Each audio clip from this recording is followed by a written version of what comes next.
The show for me and you. Mondays to Fridays, ooh, the Traffic Avenue. Traffic Avenue. The show for me and you. Mondays to Fridays, ooh, the Traffic Avenue. Oh, flex. Buckle up and join the best. Let's City relieve your stress. So yes, let the music soothe the soul and keep it going just to refresh. Buckle and enjoy the ride from 2 to the half of the 5. Mondays to Fridays happening live. Where we gon' have a ball, you can text your guys. Let me tell you what you really gotta do. You can count on us, we come through. We got everything you need, that's true. Are you ready for the Traffic Avenue? Just ending a few minutes ago, we'll be touching base with the constituency to understand what the day has been like so far.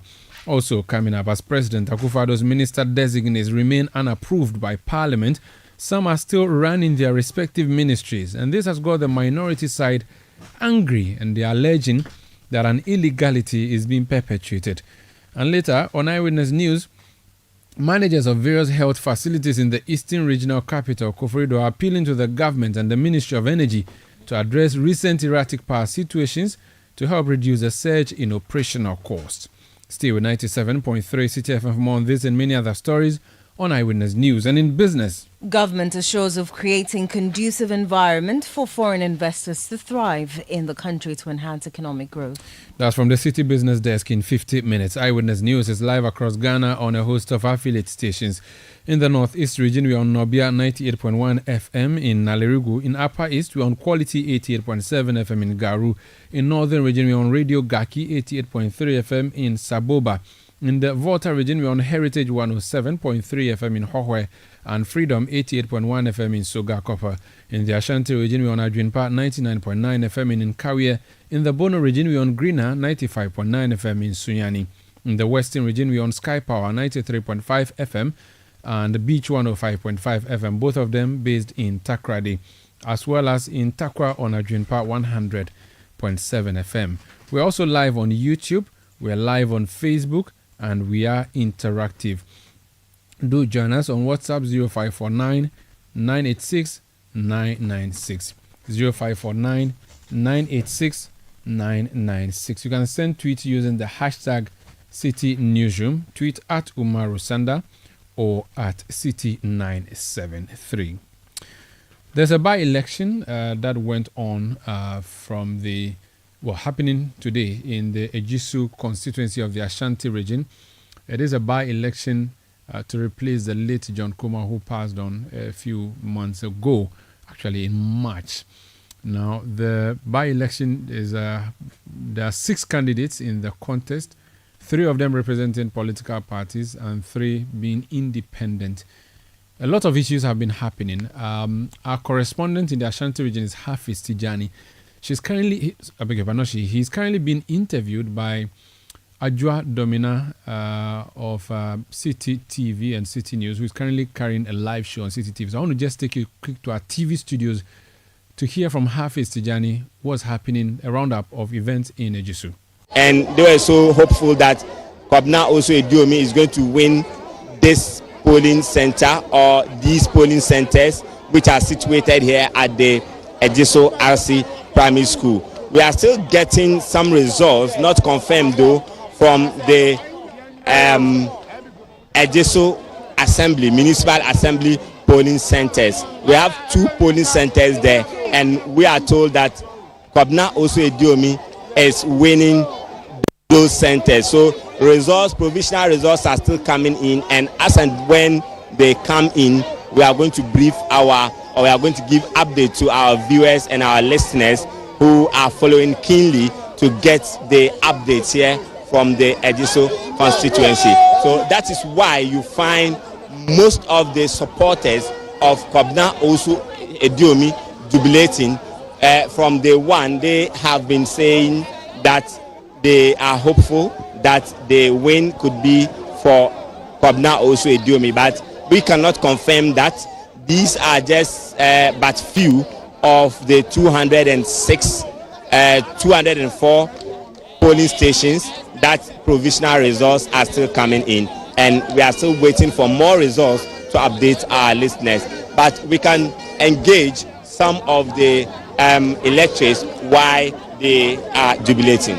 Okay, so Adra, that is actually what is happening here at the Ejoso Primary School. The atmosphere is actually charged with so much excitement, and we want to engage a few people to see what they actually make of the provisional results. Me patrol yahu say nkofo eni age wa hanom because eduomi elidi na osha and like o feel sense. Oh, Sonia omo I can me fear mom, but according to Chromefo no actually say eduomi ya just last 1 year omo to no so anything balance and but we only if you majority said the rest of the towns I don't better majority. Okay, so according to records okay, so actually people are confident that Eduome is actually going to win the elections based on some provisional results that are trickling in. So we would engage a few more people to actually see how they feel right now, knowing that their favorite candidate is actually leading in the provisional results. How do you feel right now, knowing that Eduome is leading? Okay, so sister, who feel saying say Eduome leading? Because me musano na just say kwanye so and so Eduome me nyini yema on say just be bia ya gu ba bia to what I say nti Eduome scan my by e beton Eduome to what I say yem tuma lawyer to what I say MPP for me abro nti oji sika ni bi me 50 cedi die and e kura bet edim sia o me je me bet me kucha bet edim me scan tuma Eduome what I say you tun tuma Eduome by just can die nti sisi say Eduome enwini a wo be feel say oh Eduome nya I did the same my osaba kwese tuma no so I don't also you tun na busa bia tuma Eduome papa senior madam was sound you tuma Eduome. Okay, thank you so much.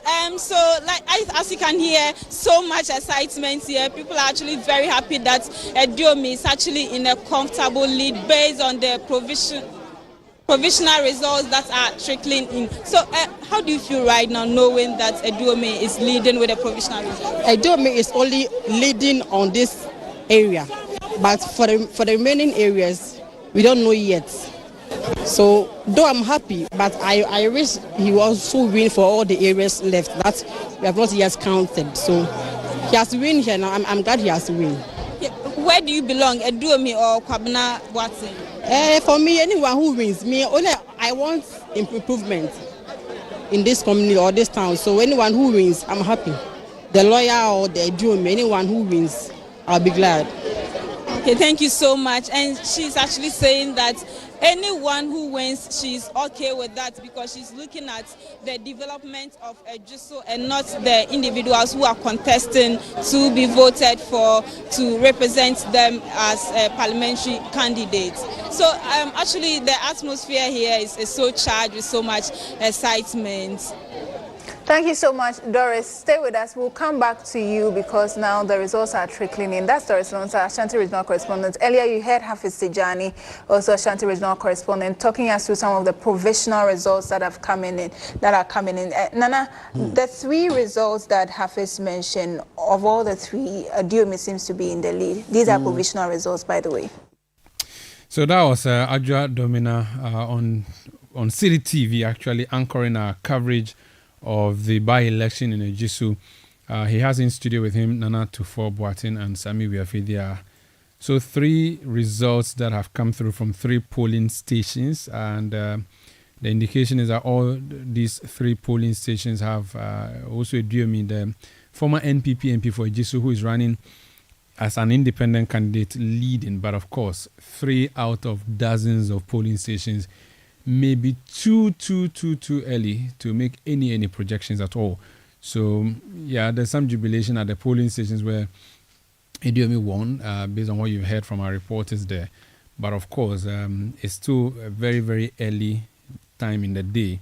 Hafiz Tijani and Doris Lonta are correspondents, are actually busier out and about, gathering as much information as they can, bringing us the results as they come through, and we'll be sharing them with you here as soon as the results come through.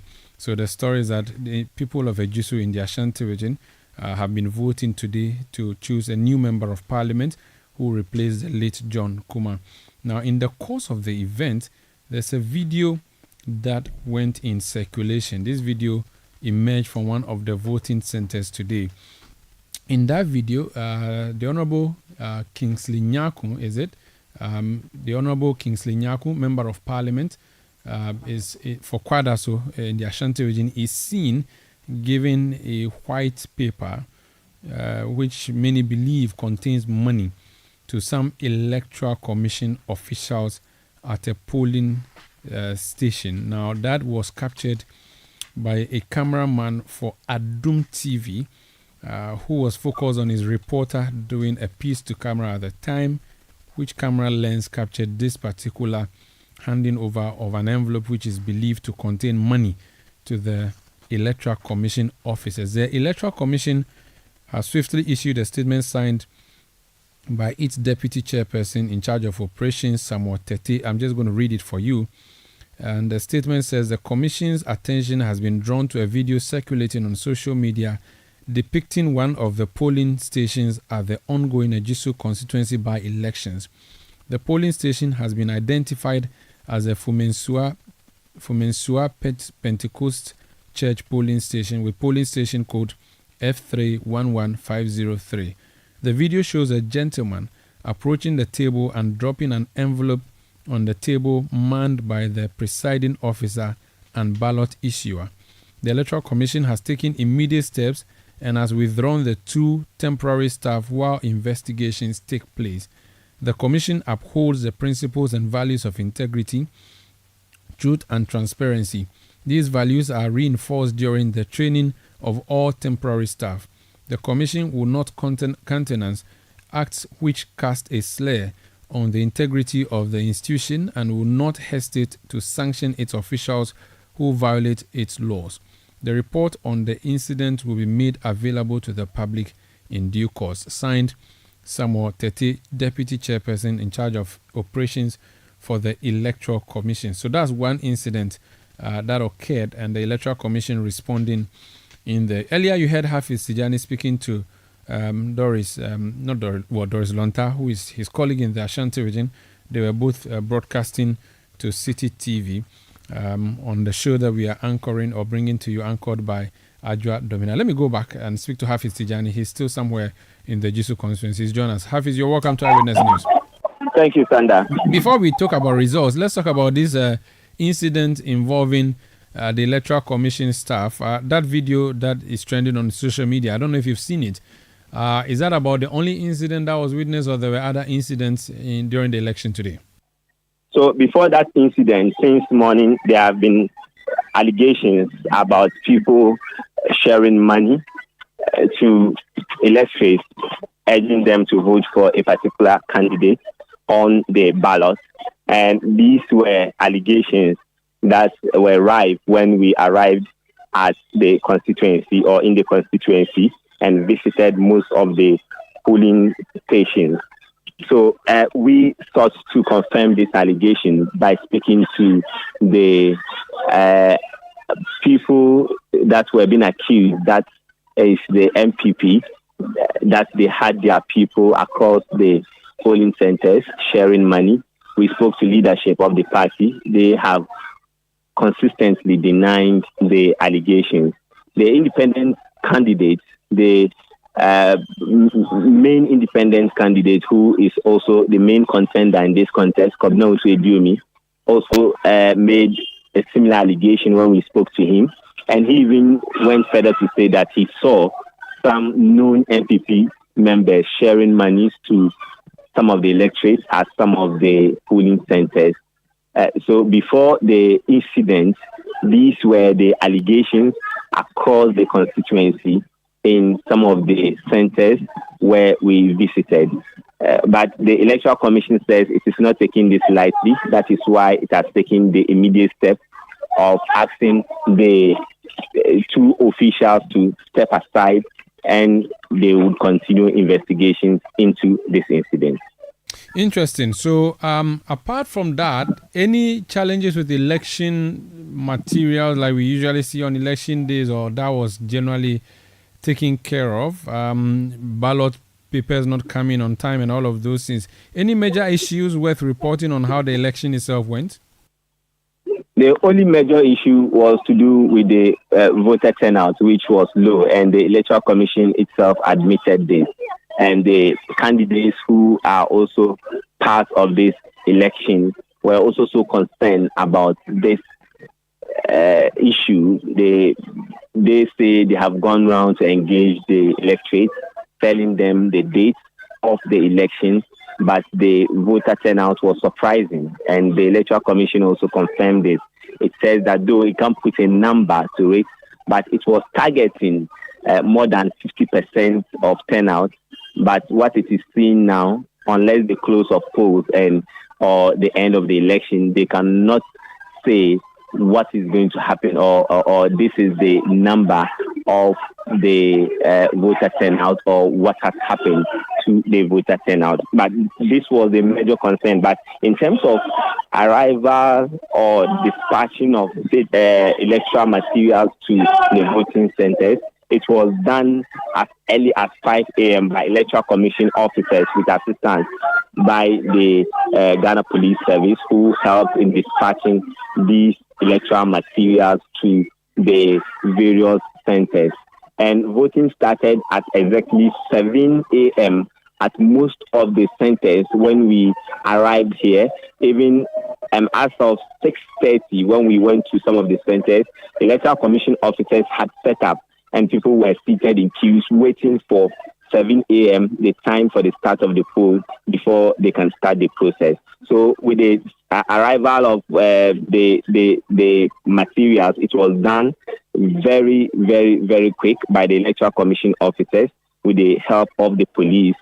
But we've not experienced any issue about the equipment challenge being experienced in previous elections by the Electoral Commission today. Now, how many polling stations are there in Aisu, and how many have you received results from so far? So we are talking about 204 polling stations. We have just come here to the Aisu RC Primary School, which is just a stone's throw to the main collation center where all the action will be happening, leading to the declaration of the by-election results.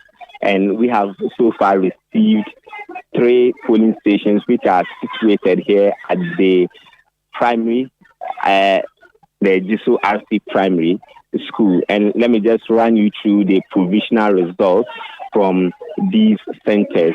So with the candidates, these are the only 2 candidates that are making a mark in the election, because the rest of the parties, they are recording 0 votes, others are recording single numbers, and the focus has been on the candidates of the New Patriotic Party, lawyer Kobna Boateng, and the independent candidate who was also a former member of parliament for the Aisu constituency, Kobna Aisu Ediomi. So for the polling center A of the Aisu RC Primary School, lawyer Kobna Boateng polled 119 votes, and that is 119 votes. And Kobna Aisu Ediomi polled 188 votes, 188 votes. And when you go to the polling center B, still at the Aisu RC Primary, lawyer Kobna Boateng polled 96 votes, 96 votes. And Kobna Aisu Ediomi polled 99 votes, 99 votes. And when you go to the polling center C of the Aisu RC Primary School, lawyer Kobna Boateng polled 130 votes, 130 votes. And Kobna Aisu Ediomi also secured 146 votes, 146 votes. So these are provisional results from the Electoral Commission from these 3 polling centers. We are still making efforts to receive these provisional results from other polling centers across the constituency so we can update our listeners and viewers. But for now, these are the results we have at hand. Very well. Do keep an eye on the constituency, and also, of course, you are stationed at the coalition center. Whatever comes through, please do let us know so we share with our listeners and, of course, viewers on Citi TV. Thank you, Sanda. That's Hafiz Tijani, our correspondent in the Ashanti region. This is Eyewitness News on 97.3 Citi FM. We are coming to you from our studios in Adabraka in Accra. We are also live around the globe on citinewsroom.com. Are you in Ejisu? Send me a message. Let me know who you voted for if you want to discuss that publicly. And what do you expect to happen tonight, and what your views are on the results that are coming through, and also the conduct of the election so far today, how it was for you from the perspective. That's if you're in Ejisu.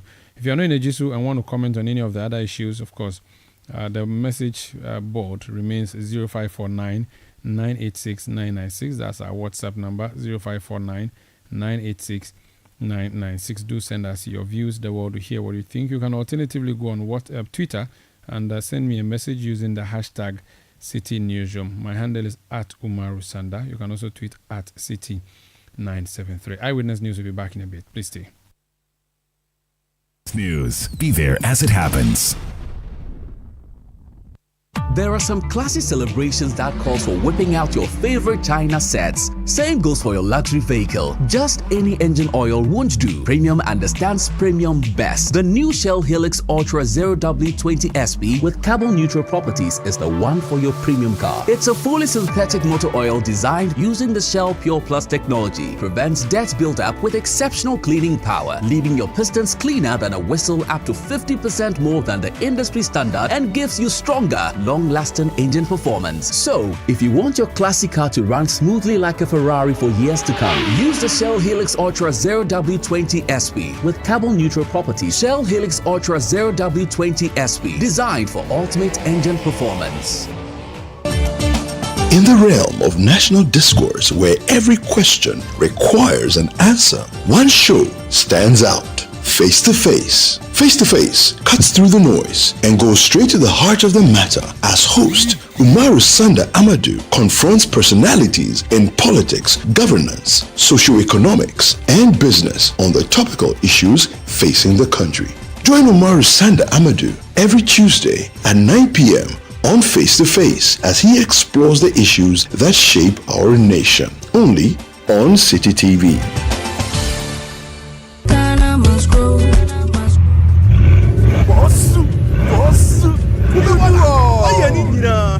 KB, yo. Hey, KB, aka Kubeboga, now drives a Bugatti. He can even travel by road from Accra to London. Oh, wow. KB's source of wealth is agriculture. Yes, coconut business. After losing his bank job, he started supplying coconuts at events. Now, he owns large coconut plantations and employs many young people. Charlie, we all need to trust the process, because hope days. There has never been a better time to enter into agribusiness. Take a bold step today with the Ghana Grows program, because every step pays. Ejuma Wokrom, Ghana Grows, Hope Day, an initiative of the MasterCard Foundation in partnership with Springboard Roadshow Foundation and Limehouse.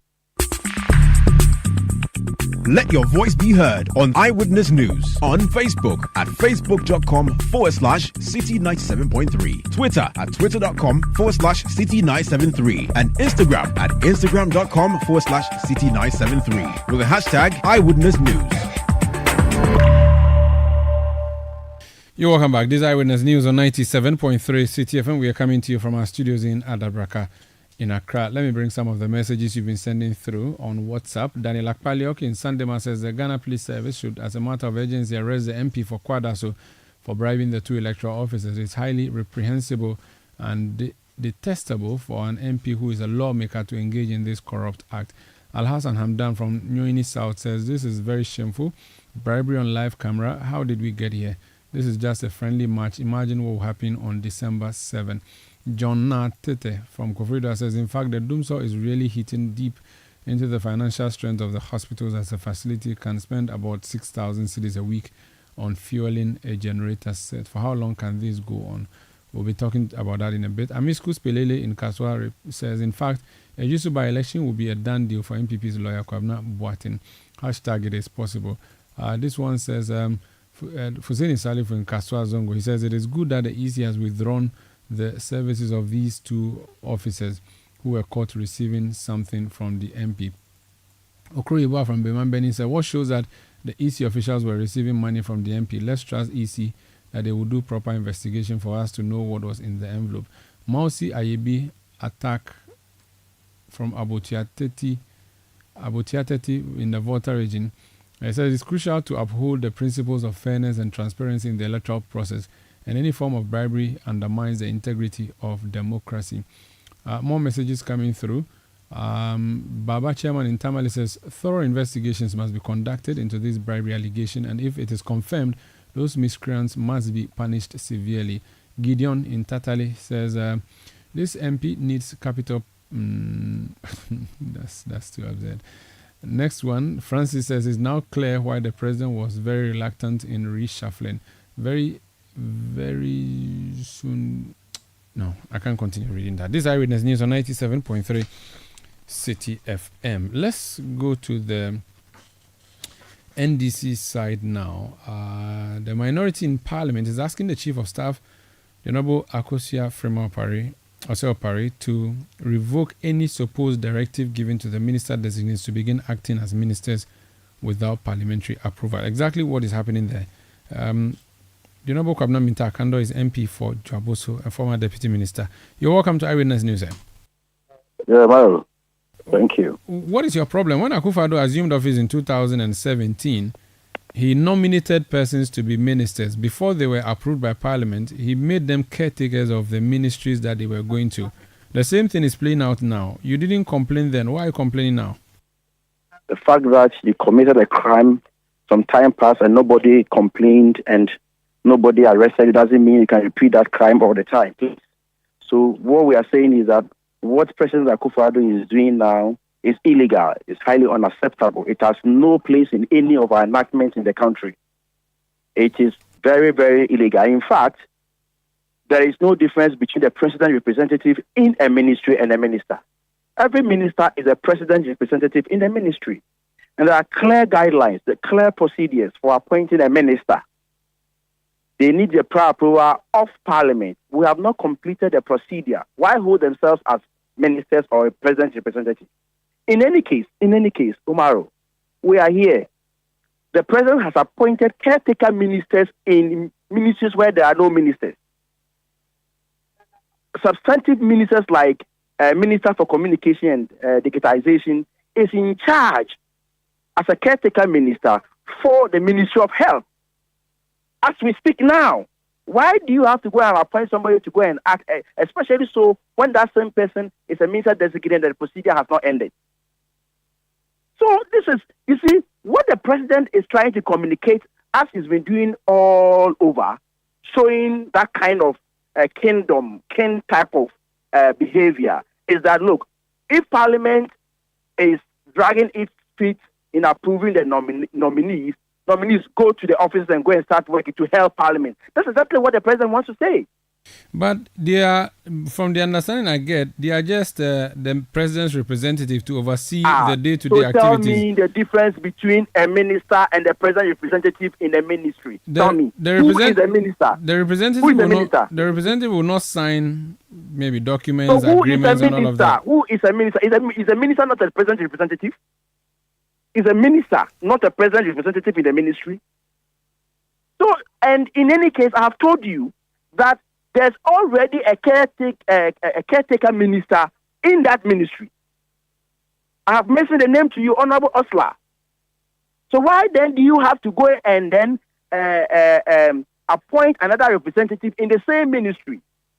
Clearly tells you that the man is playing some powers here that go and work. Nobody can do anything to help any constitution in the country, to help the laws of the country.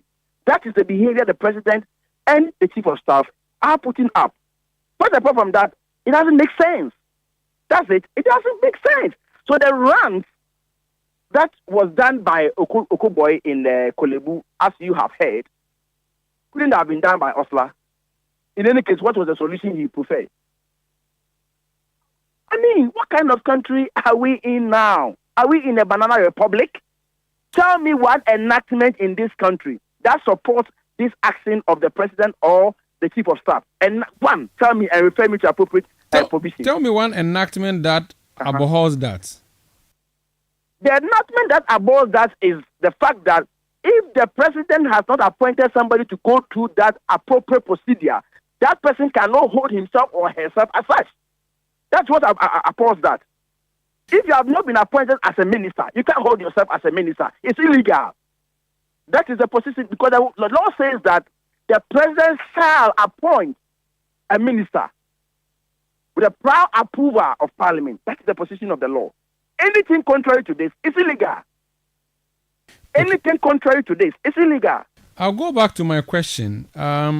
He did this when he first became president, even before he could form his government. Your side, just a second, your side in parliament saw that happen. He brought them, you approved them, and voted for them to be ministers. If you approved and endorsed that at the time, then it means it has become a precedent, and it is a lawful thing, because you are the lawyers or the lawmakers. You saw that happen at the time. You didn't, raise a finger. Why are you now, complaining? This your logic is weird. Number one, I have already told you, I don't need to repeat, that if somebody committed a crime and the person was not arrested, it doesn't mean that the person can repeat the crime all the time. That's number one. Number two, even at that time, he didn't have substantive ministers. The convention in this country has been that if a ministry is vacant, they appoint other ministers who are already in their respective ministries to serve as caretaker ministers. By the time, we didn't have such ministers. So probably common sense will suggest that, well, let's bear with him because he doesn't have such ministers. Number three, it is even the opinion of the minority that this government is already bloated. So we could even combine some responsibilities for other people to perform. So the fact that this crime was committed some time ago doesn't mean that that crime can repeat itself all the time. That doesn't make sense. What are you going to do about it now? Do we need to draw a machete on the president for him or the chief of staff for her to do the needful? In any responsible jurisdiction, if you do something or you commit a mistake, and then your attention is drawn to it, you just do the needful without allowing anybody to issue an ultimatum or draw a machete on you. So we are simply telling the president, the chief of staff, to stop arrogating to herself powers that he doesn't have. So this is unnecessary, it is illegal, and they must stop. They must stop. They are simply disregarding the laws of this country, and what they are doing, the actions they are exhibiting now has no place in our laws in the country. So they must stop. Why should we go and do a machete and go and chase the president before he stops this? Okay, very simple. A lawyer has just sent me a message, who is also a journalist, and he says I should refer you to Article 58 of the 1992 Constitution, and that in accordance with Article 58.3 of the Constitution, which stipulates that the functions conferred on the President by Clause 1 of Article 58 may be exercised by him either directly or through offices subordinate to him. He's essentially saying that the Constitution empowers the President to not allow himself to be held to ransom by Parliament, so that if Parliament decides that we are not going to approve your ministers, hold on, let me land.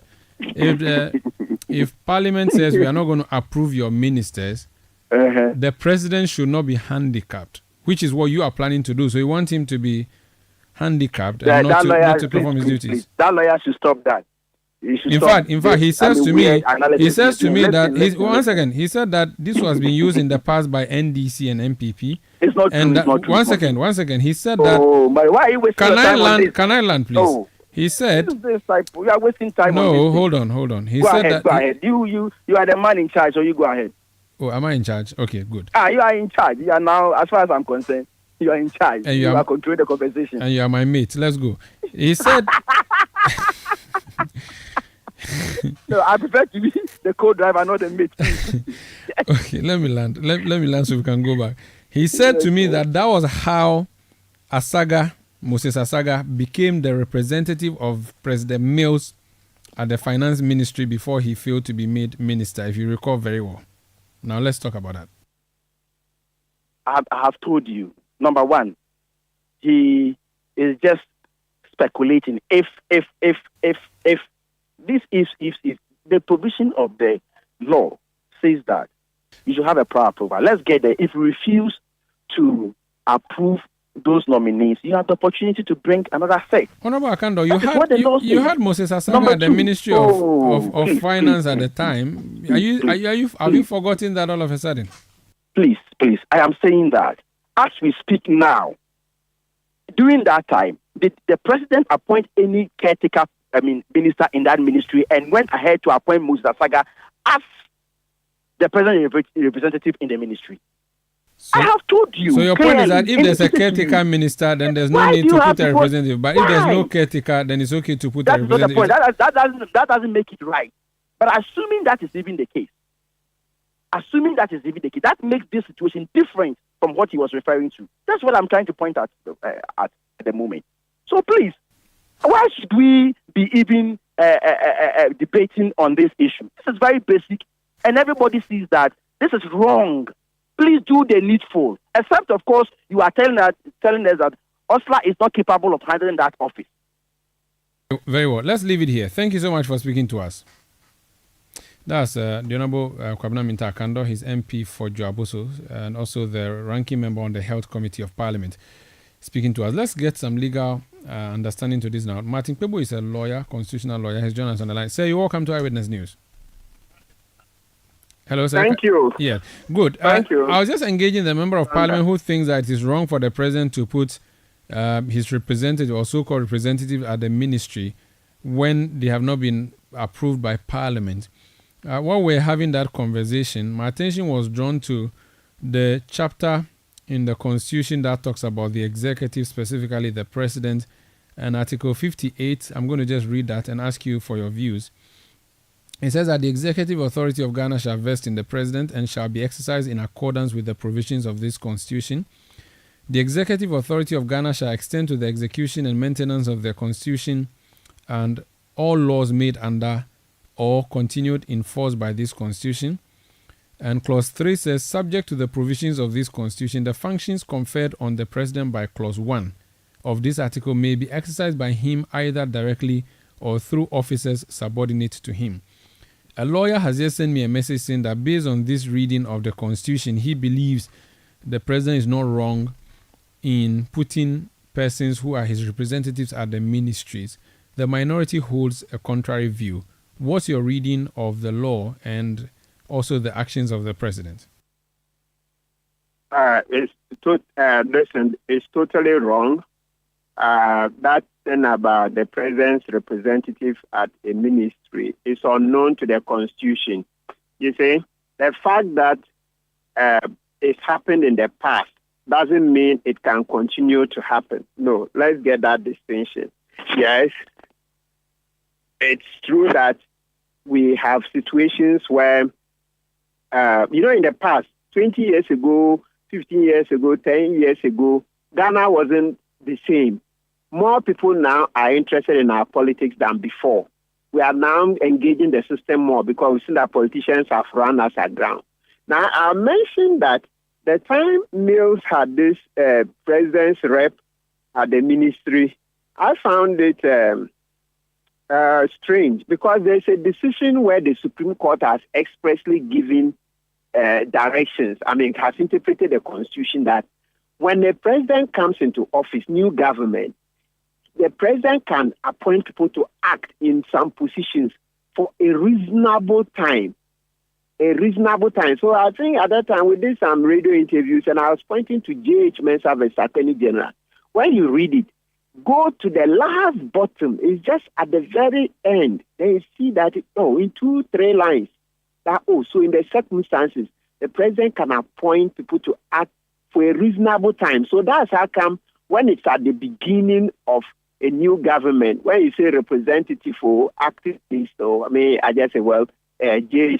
Mensa Attorney General, the Supreme Court says so. But this current situation is different. This is a government that took office. It's been how many years? 3.5 years, right? It's almost 3.5. So in this current dispensation, when it's this type of situation, you put a caretaker minister. A caretaker minister, not a representative. It's wrong. I think Okuboy should stop. He should go and sit at home and wait. Let's not rush. But he's acting on behalf of the president. He's been but the president got it wrong, Omaru. The president doesn't always get it right. Even you've forgotten the Domlevo citizens to him that, Mr. President, you are wrong. International accounting agencies wrote to you, Mr. President, you are wrong. He insisted. We went to the Supreme Court and the law was thrown in the face of the president. I can count other cases where the president is lost in court. So let's not. The president doesn't know it all. It doesn't know it all. But I was asking Honorable Akando that if they, as Parliament, let it go in 2017, then it has become a precedent, and that's why the president has done what he has done again and again. Yeah. Parliament should not be allowed to hold the president to ransom, and that the president must continue to run his government with or without ministers. And if Parliament has refused, or maybe not refused, but has failed to approve his ministers, he should still be able to run his government some way, somehow. And if he thinks that sending representatives there to represent him is the way to go, then it is not wrong, especially since he's entitled to decide who represents him. And I've also quoted for you Article 58. No. People can always quote Article 58 out of context. People can always quote. It's not done anywhere. The Supreme Court has interpreted, like I told you, it's at the beginning that you can put acting people. So if you say acting, say representative, that one I will grant it. But this one, the time-tested approach, you check other jurisdictions, is to put an acting, acting, caretaker. Why is it that when the president started, was it not Esla who was caretaker minister for health? Yes, my understanding when this thing happened was that Esla was asked, Eslousu, to be caretaker. And this is not the first time. This has happened so many times in the past where the president would ask somebody else to be a caretaker minister, not this representative thing. Listen, look, we are maturing as a democracy. I sometimes just don't know why President Kufuor just wants to destroy everything about democracy. It's not fair. It's just not fair. Sometimes I look at him and I don't blame him. I blame us Ghanaian men. We are so docile, very spineless, more interested in football and church. Looking that God himself should come down and beat up a Kufuor for us. It doesn't happen. We are docile. That's the problem. Counsel, you are inviting a mob action on the president now? No, that example, I said God, no. What are you inviting Ghanaian men to descend on the president, literally and physically? What I'm expecting Ghanaian men to do is to get up and demonstrate every day. You know how President Lyndon Johnson was forced not to stand for elections in early 1968? What men in America did was that they used to go and wait outside the White House. Outside the White House, in the peak of the Vietnam War, and then, Martin Luther King, this one was assassinated, Robert Kennedy was assassinated, and the Vietnam War, Americans were losing lives, etc. So what American men did was that they were always out in the White House demonstrating, so eventually Lyndon Johnson announced that, okay, he would not stand. Don't forget, Kennedy had been assassinated earlier. Yeah, right. That was 1963. Yeah, so they build up all those things. So eventually he just agreed that he will not stand again. Okay. We are too docile as a nation. What should Ghanaian women do? You advise what Ghanaian men should do. What should the women do? They should also join. You remember what Yvonne Nelson did, the Doomsday Vigil, some years ago, 2015 or so. Yeah, and I hear she wants to do another one. Yes, Yvonne, I support you. And I understand Oliver Bakavoma and Co. By all means, we'll come and join. Yes, we should do that. So, well, forgive me, when I said men, implied I meant women as well. So you meant everybody. Last Everybody. question. You voted for Akufo-Addo and campaigned for him in 2016. Why are you sounding the way you're sounding now? Because he's obviously shown us that he's worse off than Mahama. We thought Mahama was the worst thing to have happened to our democracy. No, we hadn't seen anything yet. You see how Mahama is proving to be better than Akufo-Addo, at least on 4 fronts. You talk about democracy.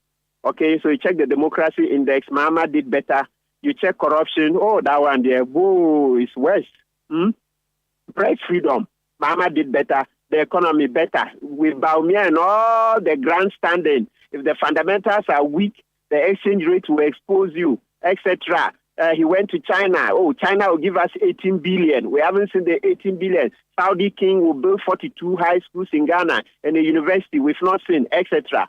You see how all the lies, the misrepresentations, and the grandstanding is shown that Akufo-Addo and Bawumia don't match up to Mahama.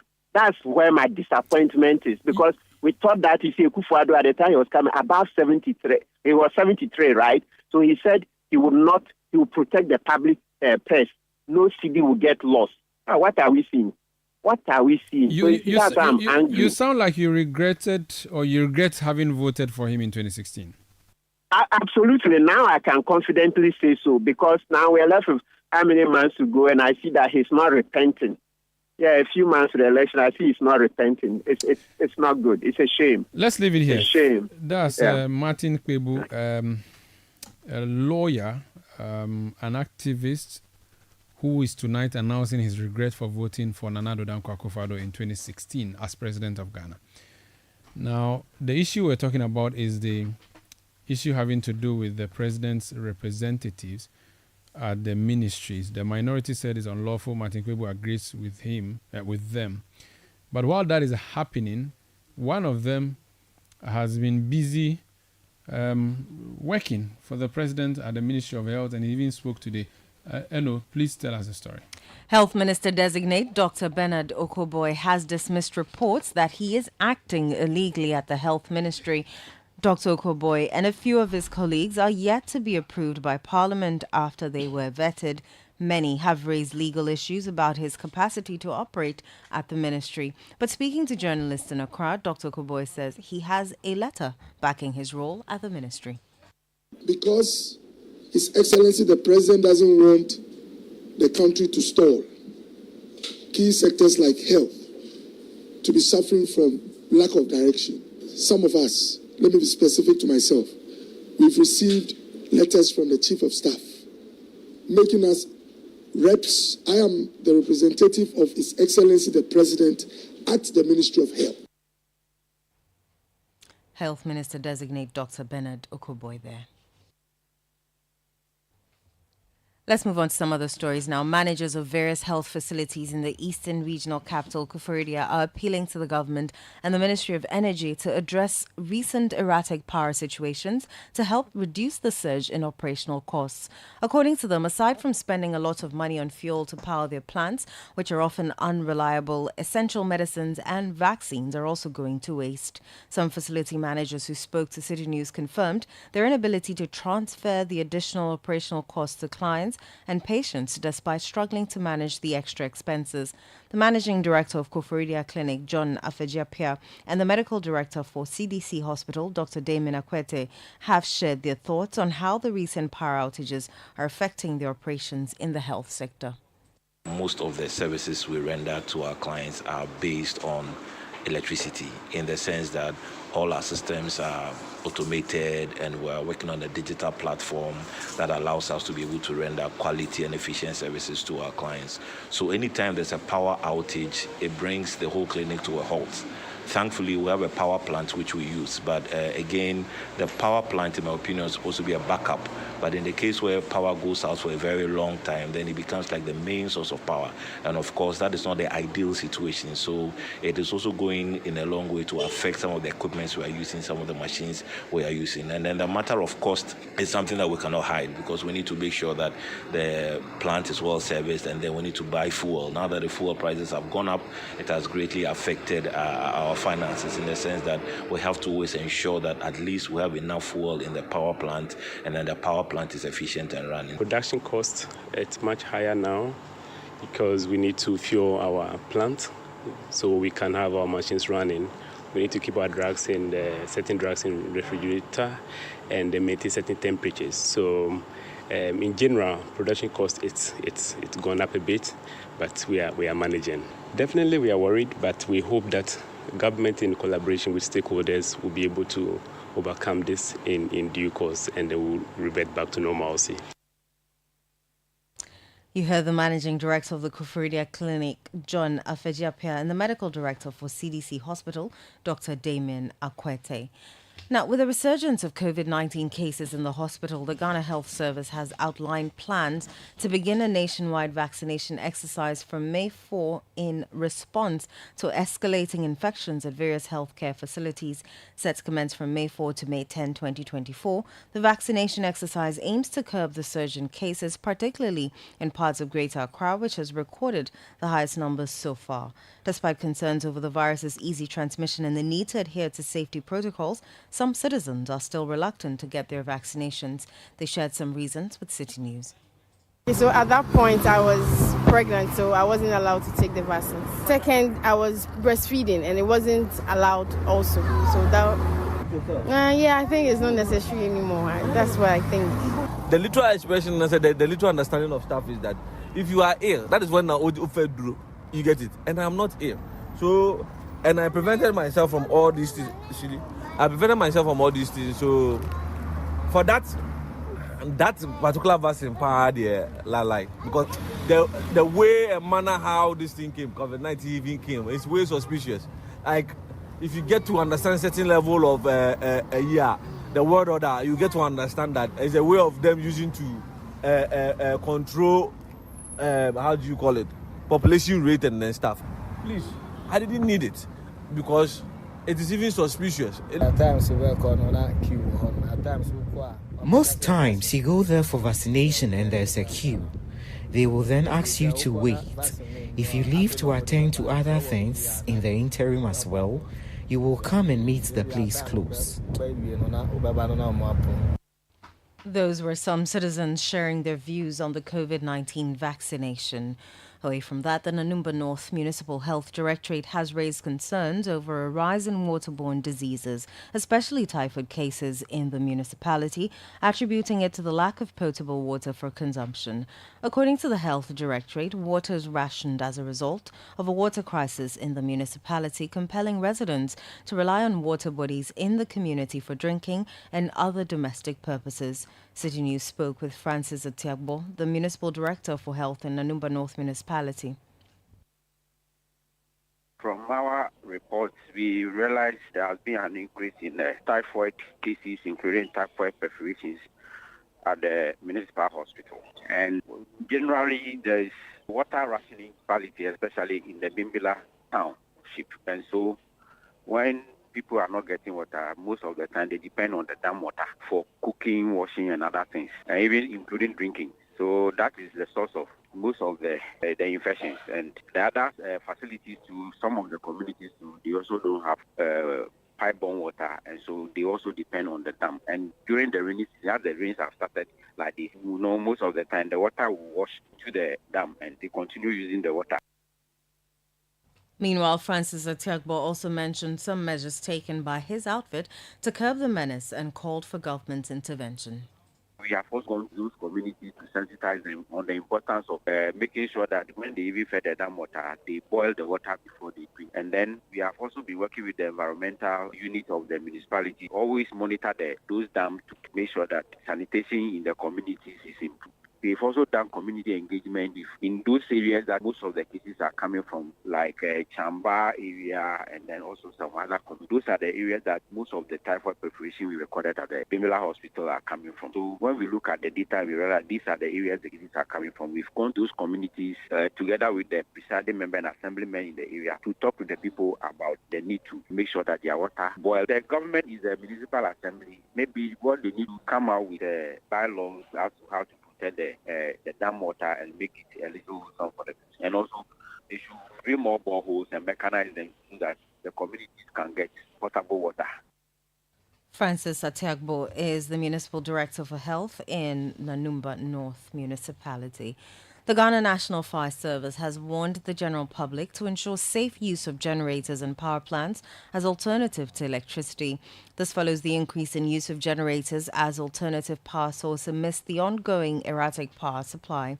In an interview with City News, the Director of Public Relations for the Ghana National Fire Service, ACFO1, Timothy Osafo-Afum, explained the risks involved with the use of generators and highlighted safety precautions. The use of generator comes to two forms of risk. The first risk is that the generator must not be put indoors because it produces carbon monoxide. That is the fume that comes out composed of carbon monoxide mostly. People tend to refuel the generator while the generator is being powered, and that has a high risk of causing fire outbreaks. So these are the two risks associated with the use of generators. So one, we advise that the generator is placed outside in the open so that whatever fumes is generated is dispersed in the atmosphere. Then the second one is that if the fuel in the generator is exhausted, please turn off the generator, refuel before you restart the generator so that you don't cause any fire within your premises. That was the Director of Public Relations for the Ghana National Fire Service, ACFO1, Timothy Osafo-Afum. City TV and Citi FM's annual family consecration service will be happening live tomorrow, May 1, 2024, at the Oil Dome Royal House Chapel in Kanishi. The much anticipated 6-hour event aims to unite families from all corners of Ghana in prayer, seeking divine guidance, protection, and blessings for the rest of the year. Starting at 6 a.m. and ending at 12 noon, the 6-hour-long service promises a spiritually enriching experience for attendees. Leading the family consecration service will be the esteemed pastoral team of Citi FM and Citi TV, led by Reverend Dr. Stephen Wingham, who has been speaking ahead of the event tomorrow. If you look at the way God works, expectations is crucial. God exceeds our expectation, not just expectation, high expectation. So come knowing, believing, trusting that God will do far more than Ephesians 3 verse 20. And again, we'll be dealing with issues like bloodline issues, family curses, family altars. We'll be praying for singles, we'll be praying for single parents, and name it. So we'll cover family health. So a family member is sick, come, bring them along, and like we said, come expect and know and believe in. You hear testimonies. Many have named their children, you know. One guy said, one is named the son Citi FM. I said, oh, I don't know, critical. So tomorrow heavens will come down. Amen. You see all kinds of people. You will see politicians there, you will see businessmen and women, they come, and one thing I like about it, people come and they don't come to loiter around. Everybody's serious. Everybody's serious. And exactly 12 we closed. Reverend Stephen Yenesom Wingham is General Superintendent of the Assemblies of God Church. See you at the Family Consecration Service. Eyewitness News. Be there as it happens. Get the details. Every significant financial transaction, every market movement, and all the policies that affect your business. City Business News. Be informed. Time now for City Business News on Eyewitness News, brought to you by GCB Bank PLC. GCB Personal Loan, make that big move and dream a reality. My name is Inusaf. Let's settle for the details of our stories. The Chief Executive Officer of the Ghana Investment Promotion Center, Yofi Grant, has reaffirmed government's commitment to attract foreign investors by actively creating an enabling environment for them to thrive in the country. Yofi Grant underscored the critical role investors play in economic growth. Speaking at the Economic Councillors Dialogue in 2024 held in Accra, the GIPC boss said the country was open to opportunities mutually beneficial to investors and the country. I think we need to create an ambient environment to rake in foreign direct investment. It's extremely competitive now in the world for foreign direct investment. In fact, some of the countries that we would go to for foreign direct investment are also out there looking for foreign direct investment. Today, as we speak, China is the biggest recipient of FDI. China, but they are also a major, country supporting FDI because they are also looking for new territories, new markets and all that. And so for us, we are also looking for new partners and new opportunities that we have so we can grow our trade and also sell to other countries. That was the Chief Executive Officer of the Ghana Investment Promotion Center, Yofi Grant. Absa Bank is set to roll out an initiative intended to equip young people with financial education in the bid to manage their personal finances more effectively. The initiative, held in collaboration with the National Banking College, is dubbed Absa Financial Literacy Program and is aimed at targeting the youth from the senior high schools and junior high school levels. Speaking to the media during the launch of the program, the interim managing director for Absa Bank Ghana Limited, Adolf Pega, expressed confidence that the initiative will make the youth more responsible in managing their finances. We say one story at a time, which simply means that we focus on something, we do it, and we do it very well. We move to the next one. When we talk about the tomorrow is about the future, and the youth are the future that we talk about. And therefore, ABSA decided to focus on the development and education of the youth, where we want to equip them with financial literacy. With that, we expect that they will be able to become more responsible, financial literate adults. They will play better roles in the economic society, which also means that as our clients, they will be able to understand the products and services we avail to them better, and together the society will be better off. The current economic climate is a phase, and this phase will pass. We need to prepare for the future. And as I've said, the youth are the future that we talk about. Therefore, we need to develop them, we need to train them, we need to give them the knowledge and skills. Even for the current economic climate, you should be financially literate to operate in it. You heard the interim managing director for Absa Bank Ghana Limited, Adolf Pega. Meanwhile, the National Banking College has been explaining the rationale behind its collaboration with Absa Bank. Here's principal for the college, Gloria Korte. The National Banking College, as part of its plans to celebrate its 30th anniversary, decided to embark on a financial literacy program with our partners. So any of the banks who are embarking on any of these programs, we were willing to partner with them as part of our contribution towards expanding the reach. Okay, it just turned out that just when we launched our own, it came out that ABSA was also preparing to launch out on the same trajectory. And so we found it very meaningful, really, to partner with them to do this. And so far, it's been a very wonderful collaboration. We are more than happy to be a part of this program. We know that in building the economy, it's important that we cultivated particular habits. Over time, we've had young people following through peer pressure, through the new things that are coming out, and of course, with the expanse of technology, are being able to venture into areas that they otherwise would not have gotten to. That was the principal for the National Banking College, Gloria Korte. Glyco Capital is aiming to rebuild investor confidence with a new Glyco fixed income fund, emphasizing its safety and cash returns. Ghana's financial sector, including investments, has been negatively impacted by the financial sector cleanup exercise, which consequently dampened investor confidence.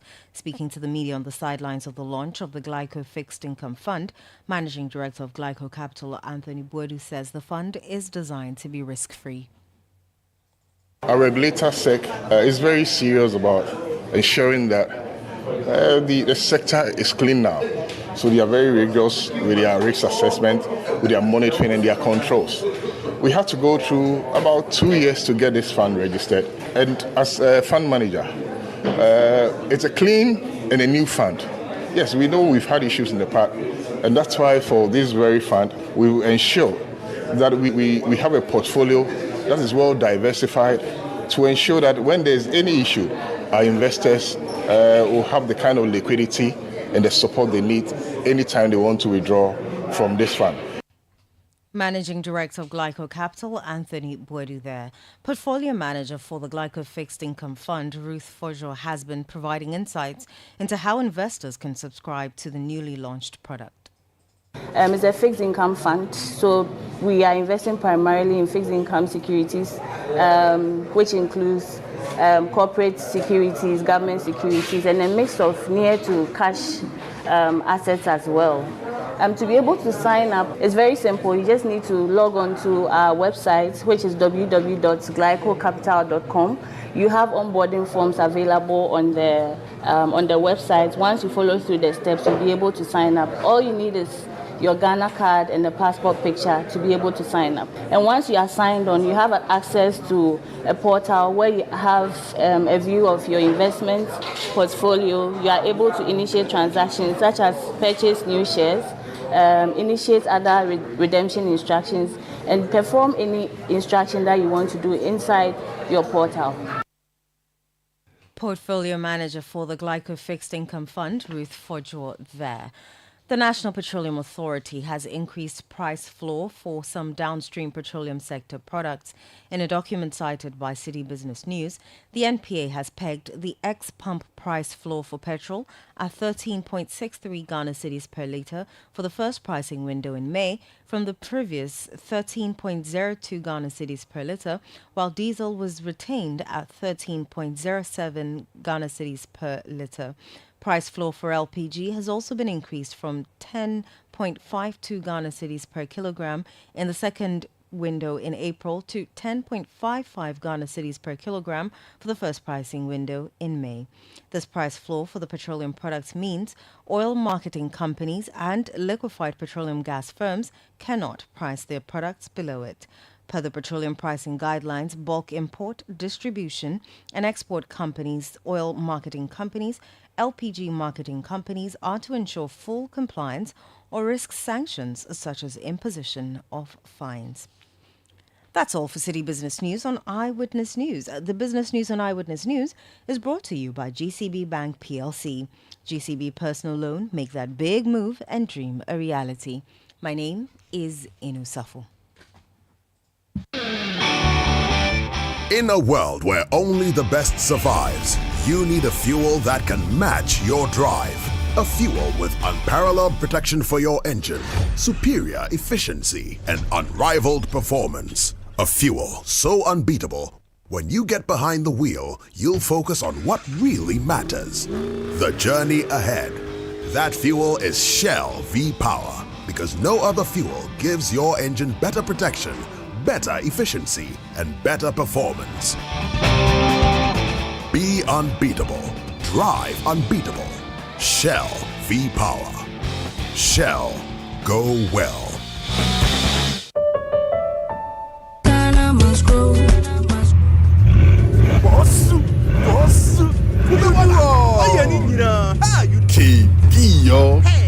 KB, aka Kubeboga. now drives a Bugatti. He can even travel by road from Accra to London. Wow.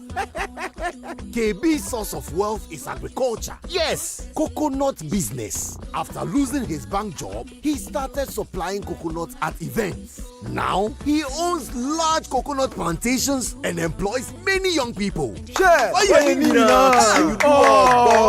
Charlie, we all need to trust the process, because hope days. There has never been a better time to enter into agribusiness. Take a bold step today with the Ghana Grows program, because every step pays. Ejuma Wokrom, Ghana Grows, Hope Day, an initiative of the MasterCard Foundation in partnership with Springboard Roadshow Foundation and Limehouse. You know, Papa, see that? And it's rickety car. Hey, Papa! Bobo, so how's your engine now? It is half man, half amazing. Thanks to Quartz and you can feel better energy. Can't touch this. Charlie, guys, so Sancho's engine just died like that? Yes, so somebody managed to convince him that there is a better engine oil than Quartz, and he switched. Sancho Panzapa. Now, which engine oil can be better than Quartz? No other, my guy. Quartz with its age-resistant technology, it keeps your engine younger for longer. Now you know. Have you guys seen the new bottle design? It's superb. Quartz 9000 from Total Energies there improves fuel efficiency. Why do you think Mr. Mane and Logoso have taken the Quartz Nation movement World Cup like that? Sorry. Chairman. Hey, Quartz. Keep your engine younger for longer. There are some classy celebrations that call for whipping out your favorite China sets. Same goes for your luxury vehicle. Just any engine oil won't do. Premium understands premium best. The new Shell Helix Ultra 0W20 SP with carbon neutral properties is the one for your premium car. It's a fully synthetic motor oil designed using the Shell Pure Plus technology. Prevents dirt buildup with exceptional cleaning power, leaving your pistons cleaner than a whistle up to 50% more than the industry standard, and gives you stronger, long-lasting engine performance. So, if you want your classic car to run smoothly like a Ferrari for years to come, use the Shell Helix Ultra 0W20 SP with carbon neutral properties. Shell Helix Ultra 0W20 SP, designed for ultimate engine performance.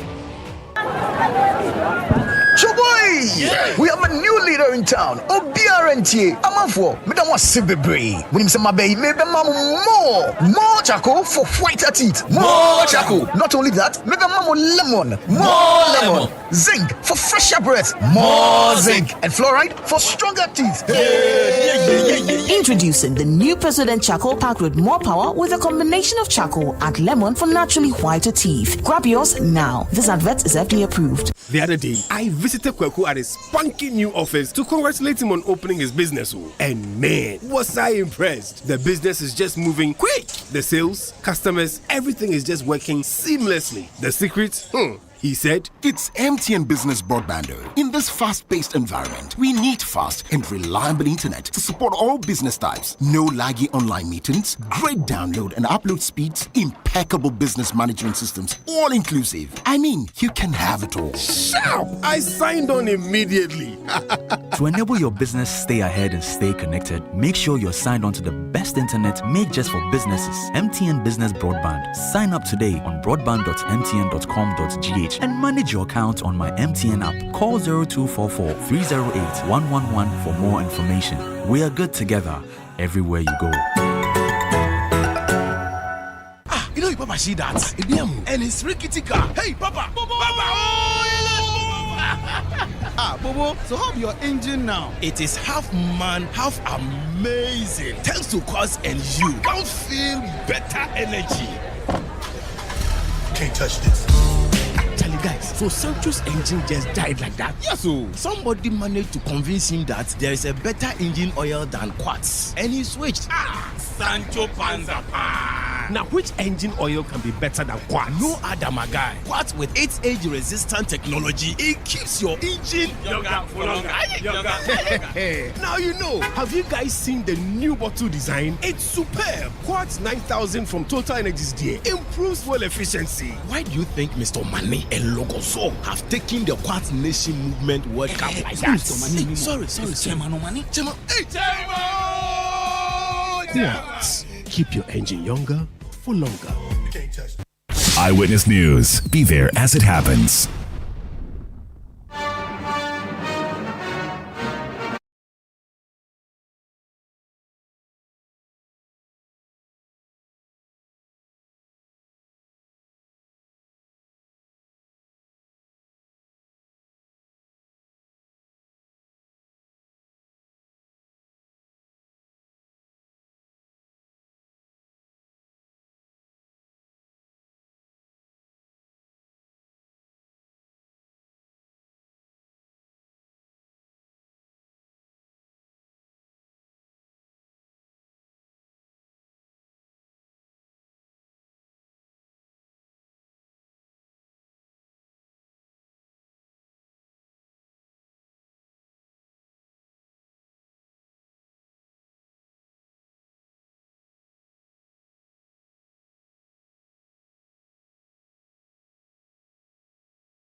Point Blank on Eyewitness News. My name is Umaru Sanda Amadou.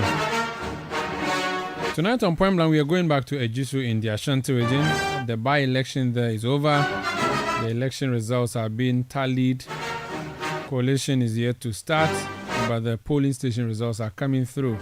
Over 200 polling stations. And the candidates are 6. A former member of parliament, 3-term MP for the area, running as independent against his own party, the NPP, which is sponsoring a candidate as well.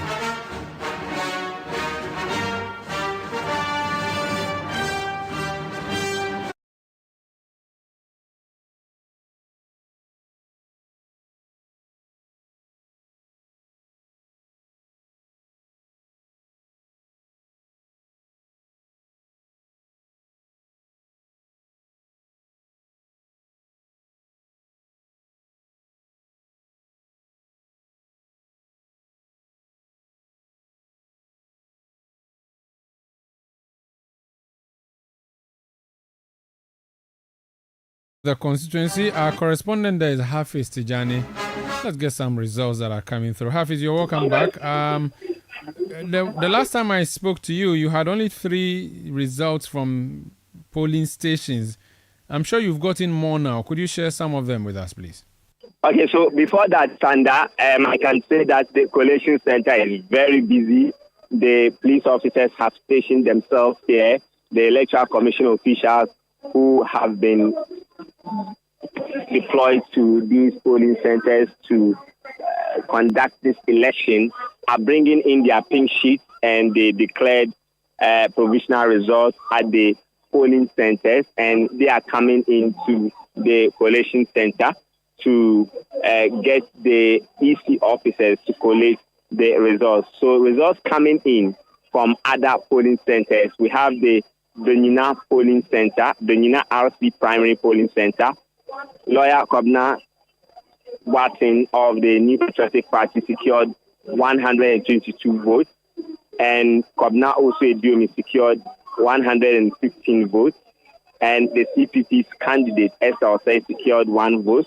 The LPG's candidate secured 1 vote, and Fred Diajman, the independent candidate, one of the independent candidates, also secured 1 vote. When you go to the Echakrom MA Junior High School, lawyer Kobna Boateng secured 238 votes. Kobna also Ediomi secured 61 votes. Esther Osei did not get any votes. The LPG's candidate secured 1 vote. When you go to the Echakrom Community Center 1 polling center, Center 2 polling center, the Community Center Polling Center 2, the MPP's candidate, lawyer Kobna Boateng, secured 198 votes. Also, Ediomi secured 69 votes, and the CPP's candidate secured 2 votes. The LPG's candidate secured 1 vote. When you go to the Bonre MA Primary School, The MPP's candidate, lawyer Kobna Boateng, secured 167 votes. Also, Ediomi secured 148 votes. And when you go to the Bonre Anglican School, the MPP's candidate at that polling center secured 161 votes. Also, Ediomi secured 129. At the Bonre Senior High School polling center A, the MPP's candidate, lawyer Kobna Boateng, secured 75 votes. Kobna also Ediomi secured 80 votes. When you go to the Bonre Senior High School B polling center, the MPP's candidate secured 91 votes. That is lawyer Kobna Boateng. Also Ediomi secured 88 votes. Bonre Assembly, lawyer Kobna Boateng secured 141 votes. Also Ediomi secured 128 votes. When you go to the Aisu Police Divisional Headquarters Polling Center, lawyer Kobna Boateng secured 67 votes. Also, Ediomi secured 49 votes. And when you go to the Onye Roman Catholic Polling Center, so Onye is the hometown of the MPP's candidate, lawyer Kobna Boateng. He secured 231 votes. And Kobna also Ediomi secured 32 votes. And when you go to the Promesa MA Basic School, Kobna Boateng secured 134 votes. Also, Ediomi secured 101 votes. When you go to the Adakujati Methodist Church polling center, also Ediomi secured 70 votes. Kobna Boateng secured 175 votes. And when you go to the Echakom Primary, Kobna Boateng secured 202 votes. The LPG's candidate secured 2 votes, and also Ediomi secured 69 votes. When you go to the Asotri Methodist Catholic polling center, lawyer Kobna Boateng secured 219 votes. Also Ediomi secured 107 votes. The LPG's candidate secured 5 votes. And when you go to the Asotri Primary B polling center, the CPP's candidate secured 3 votes. Lawyer Kobna Boateng secured 132 votes. Also, Ediomi secured 83 votes. Pedro Adman, one of the independent candidates, secured 1 vote. The Asotri Primary A polling center, lawyer Kobna Boateng secured 133 votes. Kobna also Ediomi secured 62 votes. And one of the independent candidates, Joseph Atakra, also secured 1 vote. When you go to the Asotri MA Junior High School, lawyer Kobna Boateng secured 154 votes. Also, Ediomi also secured 142 votes. The LPG's candidate, Beatrice Boachi, secured 2 votes. Esther Osai of the CPP secured 1 vote.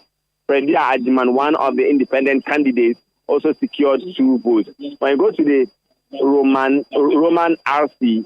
So I think these were the results we put on when we spoke on Eyewitness News. So let me go to the Aisu Council polling center. Lawyer Kobna Boateng secured 97 votes. Kobna also Ediomi also secured 107 votes. When we go to the Promesa MA Basic Polling Center, Basic School Polling Center, Kobna also Ediomi secured 101 votes, and then Kobna Boateng secured 134 votes. When we go to the Onye Catholic Church Polling Center, lawyer Kobna Boateng secured 231 votes, and the LPG's candidate secured 1 vote. Kobna also Ediomi secured 32 votes.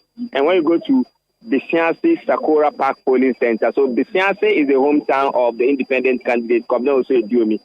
At that place, lawyer Kobna Boateng secured 61 votes. Beatrice Boachi of LPG secured a vote, and also Ediomi secured 340 votes. And Freddy Ajiman and the other independent candidates did not get a vote. So when you go to the Aisu Abanko MA Primary A polling center, the CPP's candidate secured 1 vote. Kobna Watson of the MPP secured 96 votes, 196 votes. Kobna also Idiomi secured 109 votes, and one of the independent candidates, Febia Ajiman, secured 2 votes. Ejiso Abanko MA Primary B polling center, Kobna Watson of the MPP secured 233 votes. Kobna also Idiomi secured 114 votes. When you go to the Onye MA Primary School, Kobna Watson secured 200 votes, and also Idiomi also garnered 46 votes. When you go to the Chief's Palace, the Adjustment Chief Palace 1 polling center, the Onye Chief Palace 1 polling center, lawyer Kobna Watson secured 243 votes. Also, Idiomi had 141 votes. And when you go to the Old Jabin polling center, lawyer Kobna Watson secured 251 votes, and Idiomi secured 148 votes. When you go to the Chief Palace polling center B, lawyer Kobna Watson secured 243 votes. Idiomi secured 141 votes. So these are the provisional results so far from these areas. And from Mr. Riverside Academy, lawyer Kobna Watson secured 79 votes, and Idiomi secured 80 votes. So these are the provisional results so far coming in from the 204 polling stations. And so far, these are the results we have. And the Electoral Commission officials are arriving here at the collation center for the process to continue. Interesting. Is it too early to say a picture is forming yet? So when you look at the results so far coming in, you realize that the candidates are making a case in their strongholds. They are winning in their strongholds. So when you go to Besiansi, for instance, which is the hometown of Kobna also Idiomi, he's winning most of the polling centers at that place. And when you go to the Onye areas where lawyer Kobna Watson hails from, he's also making a lot of inroads there.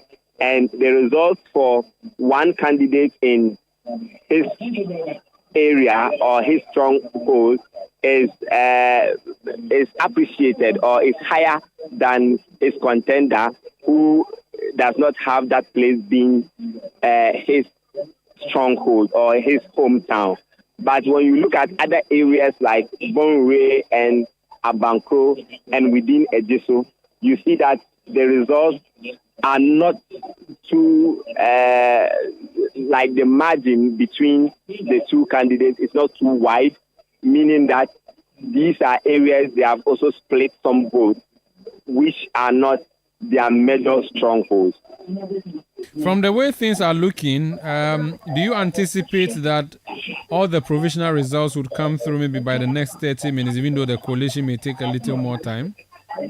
Exactly. When you see the arrival of the electoral officials or the Electoral Commission officials from across the areas, a number of them have been here. I can say over 50 of them have been here so far since the results or polls closed at 5 p.m. and the counting began. A number of them have been coming. You know, the areas are not too far apart, and they are being transported with a vehicle. So they are able to get to the collation center, and the collation center is in the middle of the Ejisu municipality. So they are able to get there on time. So far, the numbers are encouraging in terms of the arrival of the electoral officers who are bringing in this result. So they are coming in and consulting with other electoral officers who will be computing the results on a projected screen in the auditorium of the Catholic Church, which is the main collation center. And the process, I think, would enter deep into the ninth, but we are all hoping that the Electoral Commission officers who are collating the results are able to fast-track the process for the results to be declared. Are the candidates at the collation centers yet? Collation center yet? Well, the candidates are not here yet, except that you see their agents, you see part of their campaign teams, you see for the MPP, you see regional constituency as well as national executives who are coming in, and that of the supporters of the independent candidate. Thank you so much. Hafiz Tijani is our correspondent there in the Ashanti region, reporting for us from the Jisu Coalition Center. And so the results that we are looking at, it looks like the independent candidate, Eduemi, is doing a very good job there. Based on the picture that is forming, it doesn't appear as though he would win, but it appears as though he would give the MPP candidate a run for his money. Some projections that are coming through are suggesting a 48-52% kind of thing. But we'll still wait. As and when we get the official results coming through, we'll announce them for you here. But the Electoral Commission has issued an update on the incident that happened where a member of parliament was seen giving an envelope to some officers of the EC, which is a video that has been going viral.